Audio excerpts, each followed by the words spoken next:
Hey, Jason here. Could you buy a rising stock too early? Many people say you can't. They believe the sooner you buy, the better. And this makes sense. Clearly, the most profitable entry point is at the lowest price. So it's totally understandable that many people want to buy at the first sign of strength. But getting in too early, well, that can be a trap. You see, stocks in downtrends also experience periods of rising prices, and traders often mistake these for the start of a new uptrend. But before they know it, the shares are again making new lows. So how do you put the odds in your favour when you buy? Well, I'll tell you what I do. I use a 50 and 100 day moving average.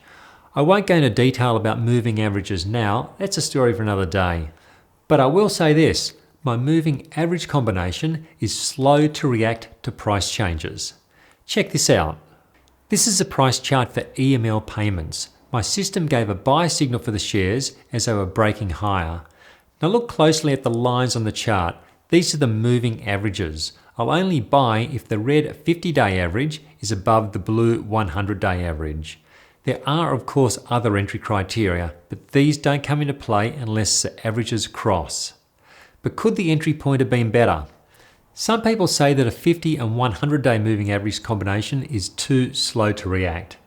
They'll say it's better to use moving averages that respond faster to changing prices. They believe this would potentially give earlier entry signals. And you know what? They're right. Have a look at this. This chart shows EML over the same time period, but this time I've made a change to the moving averages. Rather than using 50 and 100 days, they're now set to use 20 and 50 days. This makes them quicker to adjust to price changes. And this makes a big difference. The entry point is 2 months earlier than the first trade. There's no doubt that buying earlier has advantages. But you know, there's a bit more to it. A mistake many traders make is to only consider the positives. In doing so, they overlook a strategy's weak spots, and these could cancel out some or even all of the benefits. Check this out. This is a hypothetical trade in Domino's Pizza.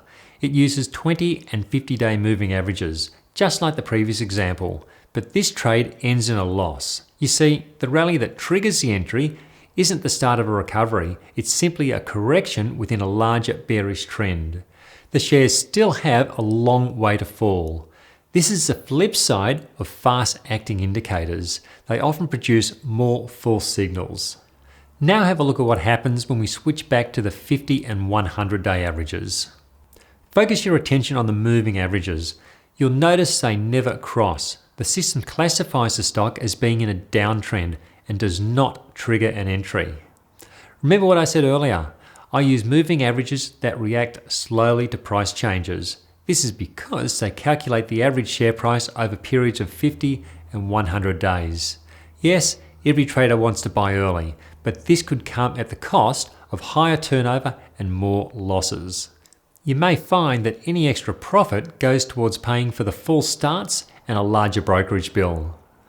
My focus isn't on the short-term plays. I aim to get on the big medium-term price trends. Some of these moves could last for more than a year. In this setting, buying at the lowest price isn't necessary. Instead, I believe the better strategy is to give a trend time to develop. This can help improve the odds that a stock keeps running. So, that's all for this week. If you liked this video, or even if you didn't, scroll down and leave me a comment or maybe a thumbs up. Also, if you're watching this anywhere other than my website, motiontrader.com.au, then head over and have a look. So until next time, I'm Jason McIntosh, and let's find some trends this week.